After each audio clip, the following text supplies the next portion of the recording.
Assalamu alaikum. Now I will discuss about pharmacodynamics. So in this topic मैं आपको बताऊंगा कि ड्रग कैसे हमारी बॉडी के ऊपर क्या इन्फ्लुएंस करती है, कैसे ड्रग जो है कोई रिस्पांस प्रोड्यूस करती है जैसे ही हमारी बॉडी में वो रिसेप्टर से जाके बाइंड करती है। सबसे पहले हम स्टार्ट करेंगे कि फार्माकोडायनामिक्स होता क्या है। तो डिफाइन करते हैं इसको। Pharmacodynamics is describe as the action of the drug on the body. कोई भी ड्रग है, जब आप उसको किसी भी रूट से लेते हैं और वो अब्जॉर्ब होती है और वो जाती है into the blood stream, then this drug move toward the receptors, और रिसेप्टर्स की तरफ जाने के बाद वो रिसेप्टर से जाके बाइंड करेगी, और बाइंड करने के बाद वो एक रिस्पांस प्रोड्यूस करेगी। और वो रिस्पांस क्या होगा, इस सब को हम स्टडी करते हैं फार्माकोडायनामिक्स के अंदर। फार्माकोडायनामिक्स होती क्या है, ये सिंपल है बिल्कुल कि एक ड्रग का बॉडी के ऊपर क्या इफेक्ट आएगा, और कंसंट्रेशन ऑफ ड्रग जो है वो कैसे एक मैग्नीट्यूड ऑफ रिस्पांस को इन्फ्लुएंस करती है। अगर ड्रग कंसंट्रेशन हम इंक्रीज़ करते हैं तो उसका रिस्पांस के ऊपर क्या इफेक्ट आता है, तो इसके अंदर हम ये डिस्कस करेंगे। अब अगर हम इसको डिस्कस करें तो इसमें कुछ चीज़ें हैं जिसमें हम कहते हैं कि जो ड्रग है वो दो रिस्पांस प्रोड्यूस कर सकती है। एक तो वो थेराप्यूटिक रिस्पांस प्रोड्यूस करेगी, मींस कि वो अफेक्टिव होगी और वो किसी डिजीज़ के अगेंस्ट हमारी बॉडी के अंदर एक थेराप्यूटिक रिस्पांस प्रोड्यूस कर सकती है। और दूसरा रिस्पांस जो है वो टॉक्सिक भी हो सकता है। वो डिपेंड करता है डोज के ऊपर। दूसरा डिपेंड करता है कि ड्रग जो है वो किस रिसेप्टर से जाके बाइंड कर रही है, उसकी बेस के ऊपर कोई भी ड्रग जो है वो थेराप्यूटिक या टॉक्सिक इफेक्ट जो है बॉडी के अंदर प्रोड्यूस कर सकती है। ये दो चीज़ों पे डिपेंड करता है। एक डिपेंड करता है आपकी डोज के ऊपर। अगर ड्रग की डोज ज़्यादा होगी तो वो टॉक्सिक इफेक्ट प्रोड्यूस कर सकती है, और दूसरा जो है वो रिसेप्टर पे डिपेंड करता है कि टारगेट रिसेप्टर जो है वो किस सेल के अंदर मौजूद है। उसकी बेस के ऊपर कोई भी ड्रग जो है वो थेराप्यूटिक या टॉक्सिक इफेक्ट जो है प्रोड्यूस कर सकती है। तो इसके अंदर हम ये डिस्कस करते हैं कि जब भी कोई ड्रग रिसेप्टर से जाके बाइंड करेगी तो एक कम्प्लेक्स बनाएगी, ड्रग रिसेप्टर कम्प्लेक्स बनेगा, और वो ड्रग रिसेप्टर कम्प्लेक्स जो है वो आगे से बायोकेमिकल चेंजेस प्रोड्यूस करेगा सेल के अंदर। इस पूरे प्रोसेस को हम कहते हैं सिग्नल ट्रांसडक्शन। बहुत इंपॉर्टेंट टॉपिक है ये, बहुत ज़्यादा ये पूछा जाता है कि सिग्नल ट्रांसडक्शन क्या होता है।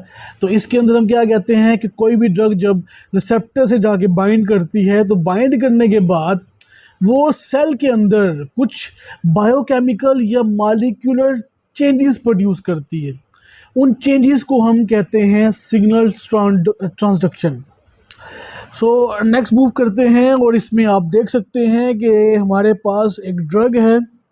ड्रग कोई भी हार्मोन हो सकता है, जैसे कि यहाँ पे येलो कलर या यहाँ पे ऑरेंज कलर में दिखाया गया एक हार्मोन, कोई भी स्टिमुलस। वो जैसे ही बॉडी में जाएगा और वो जाके बाइंड करेगा रिसेप्टर के साथ तो एक कम्प्लेक्स बनेगा।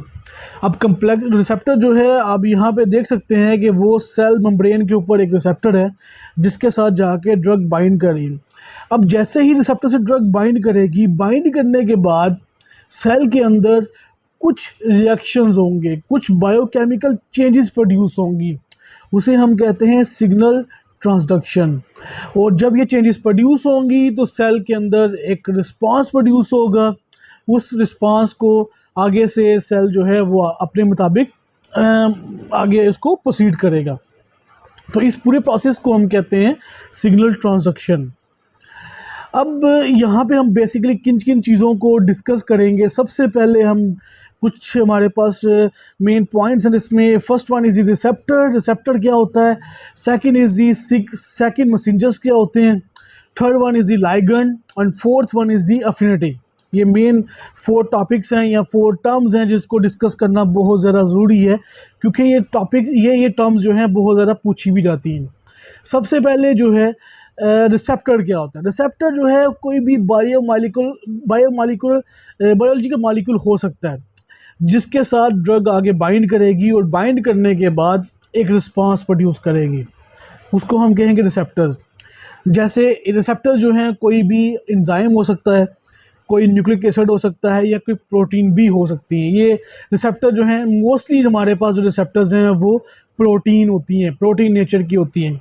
लेकिन जो रिसेप्टर है वो न्यूक्लिक एसिड भी हो सकता है और एंजाइम्स भी हो सकते हैं।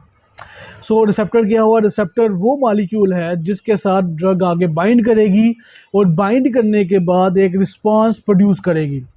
Next is second messenger. Second messenger क्या होता है, जब कोई भी रिसेप्टर के साथ ड्रग आगे बाइंड करती है तो बाइंड करने के बाद रिसेप्टर क्या करेगा, आगे से एक कैस्केड ऑफ इवेंट्स को स्टार्ट करेगा सेल के अंदर। सेल के अंदर जो है एक कैस्केड ऑफ इवेंट स्टार्ट हो जाते हैं और वो क्या करते हैं, वो एम्पलीफाई करते हैं। जो लाइगेंड आके बाइंड किया था रिसेप्टर के साथ, उसका जो बेसिकली लाइगेंड जो है एक सिग्नल है और रिसेप्टर जो है वो एक सिग्नल डिटेक्टर के तौर पे काम करता है। सो सिग्नल आके रिसेप्टर से बाइंड करेगा, लाइगेंड आके रिसेप्टर से बाइंड करेगा तो एक रिस्पांस प्रोड्यूस होगा।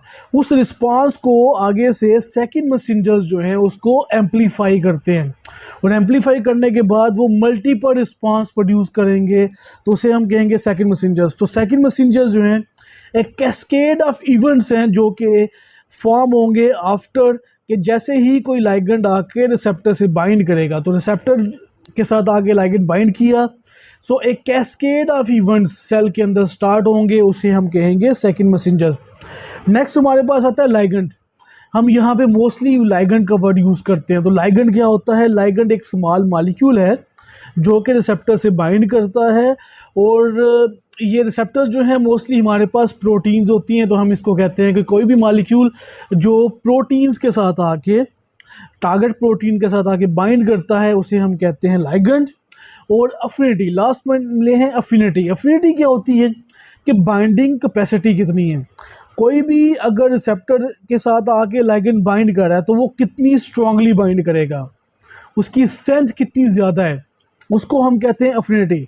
Affinity basically between the ligand and the receptors.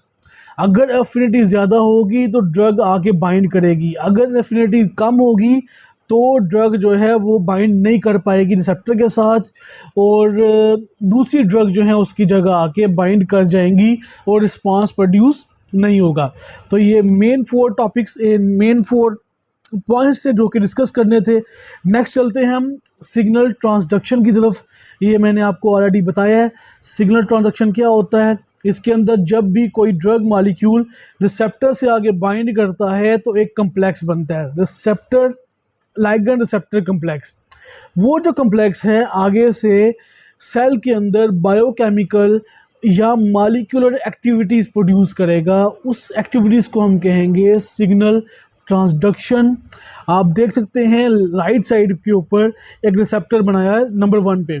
अब रिसेप्टर जो है वो अनऑक्युपाइड है, लेकिन जैसे ही नंबर 2 पे देखते हैं कि जैसे ही ड्रग मॉलिक्यूल आके रिसेप्टर की बाइंडिंग साइड से बाइंड करती है तो क्या होता है, देन जो है रिसेप्टर एक्टिवेट होगा। रिसेप्टर एक्टिवेट होने के बाद वो सिग्नल भेजेगा सेल के अंदर के रिस्पांस प्रोड्यूस करना है। तो सेल के अंदर बायोकेमिकल चेंजेस प्रोड्यूस होंगी, उसे हम कहेंगे सिग्नल ट्रांसडक्शन, और उसके नतीजे में बायोलॉजिकल रिस्पांस प्रोड्यूस होगा। नेक्स्ट हमारे पास जो हमारे पास जो आज की वीडियो है, इसका जो मेन लास्ट टॉपिक है वो है ड्रग रिसेप्टर कम्प्लेक्स। कि ड्रग रिसेप्टर कम्प्लेक्स क्या होता है। सो बिल्कुल सिंपल है ये कि कोई भी ड्रग मॉलिक्यूल जब रिसेप्टर से बाइंड करेगी आके, तो बाइंड करने के बाद एक रिस्पांस प्रोड्यूस करेगी। सो यहाँ पे जो रिसेप्टर है वो स्पेसिफिक लाइगेंड के साथ बाइंड करता है। ये बहुत ज़्यादा इंपॉर्टेंट है। ऐसा नहीं है कि कोई भी ड्रग मॉलिक्यूल आके बाइंड कर जाए या कोई भी लाइगेंड मॉलिक्यूल आके रिसेप्टर से बाइंड कर जाए। यहाँ पे स्पेसिफिक रिसेप्टर जो है उसके साथ स्पेसिफिक लाइगेंड आके बाइंड करेगी और फिर वो जो है आगे रिस्पांस प्रोड्यूस होगा। अब यहाँ पे रिसेप्टर की कुछ स्टेट्स होती हैं जिसको हम डिस्कस करते हैं। अगर हम बात करते हैं, यहाँ पे एग्जांपल बताता हूँ मैं आप लोगों को कि एग्जांपल क्या होगी इसमें। हम बेसिकली रिस्पांस की बात कर रहे हैं तो हम यहाँ पे कहेंगे बीटा रिसेप्टर्स की बात करते हैं। बीटा रिसेप्टर्स जो हैं उसके साथ आके बाइंड करती है एपिनेफ्रीन, एपिनेफ्रीन और नॉर एपिनेफ्रीन, ये बाइंड करती है आके बीटा रिसेप्टर्स के साथ। अब जैसे ही आगे बाइंड करेगी तो उसके बाद एक रिस्पांस प्रोड्यूस होगा। हम बीटा 1 की बात करते हैं तो बीटा 1 के ऊपर जब ड्रग मॉलिक्यूल आगे बाइंड करेगा, नॉरएपिनेफ्रीन आगे बाइंड करेगी तो वो हार्ट रेट को इंक्रीज़ करवाएगी। इसी तरह से हमारे पास इसको हम कहेंगे कि जैसे ही बीटा रिसेप्टर के साथ आके नॉरएपिनेफ्रीन बाइंड की तो ये हमारे पास एक कम्प्लेक्स बना। ड्रग मॉलिक्यूल यहाँ पे नॉरएपिनेफ्रीन है, जबकि रिसेप्टर जो हैं वो बीटा रिसेप्टर्स हैं। तो नॉरएपिनेफ्रीन और रिसेप्टर जो हैं बीटा रिसेप्टर का कम्प्लेक्स बनेगा, और कम्प्लेक्स बनने के बाद सेल के अंदर जो है कुछ चेंजेस प्रोड्यूस होंगी। अगर यहाँ पे हम हार्ट की बात करें तो हार्ट के जो मसल्स हैं वो कॉन्ट्रैक्ट करेंगे और हार्ट रेट जो है वो इंक्रीज़ होगा। फोर्स ऑफ कंट्रैक्शन और हार्ट रेट ऑफ कंट्रैक्शन जो है वहाँ पे इंक्रीज़ होगा। ये हो गया हमारे पास एग्जांपल। आगे हम बात करते हैं रिसेप्टर्स की। तो रिसेप्टर जो हैं हमारे पास दो स्टेट्स होती हैं रिसेप्टर्स की। First one is the inactive state, जिसमें रिसेप्टर जो है उसके साथ कोई भी लाइगेंड आके बाइंड ना किया हो, उसे हम इनएक्टिव स्टेट कहते हैं। और दूसरा जो स्टेट है वो आती है एक्टिव स्टेट। एक्टिव स्टेट के अंदर क्या होता है कि जो ड्रग मॉलिक्यूल है वो आके रिसेप्टर से बाइंड करेगा, और बाइंड करने के बाद इनएक्टिव स्टेट को एक्टिव स्टेट के अंदर जो है वो कन्वर्ट करेगा। जैसे ही रिसेप्टर जो है वो एक्टिव स्टेट में जाएगा तो उसके बाद बायोलॉजिकल रिस्पांस जो है वो प्रोड्यूस होगा। ये हमारे पास रिसेप्टर की दो स्टेट्स होती हैं। First one is the inactive state, second one is the active state. जो ड्रग मॉलिक्यूल जब बाइंड नहीं करेगा तो ड्रग मॉलिक्यूल जो है रिसेप्टर जो है वो इनएक्टिव स्टेट के अंदर है, जबकि जैसे ही ड्रग मॉलिक्यूल आगे बाइंड करेगा तो वो रिसेप्टर जो है वो इनएक्टिव स्टेट से एक्टिव स्टेट के अंदर कन्वर्ट हो जाएगा, वो मूव कर जाएगा और उसके बाद एक रिस्पांस प्रोड्यूस होगा। ये सब कुछ जो है हम इसमें डिस्कस करते हैं। This was the today's topic. अगर कोई आपको क्वेश्चन होगा तो आप मुझसे कमेंट्स में पूछ सकते हैं। अल्लाह हाफिज़।